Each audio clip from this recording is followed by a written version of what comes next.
বসার আদব কয় প্রকার? দুই হাঁটু ফেলিয়া নামাজের সময়, এক হাঁটু উঠাইয়া লেখার সময়, দুই হাঁটু উঠাইয়া খাওয়ার সময়। এই তিন প্রকারে বসা সুন্নাত।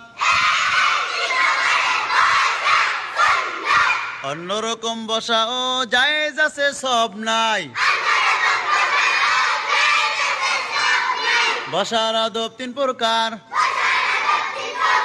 দুই হাঁটু ফেলিয়া নামাজের সময়, এক হাঁটু উঠাইয়া লেখার সময়,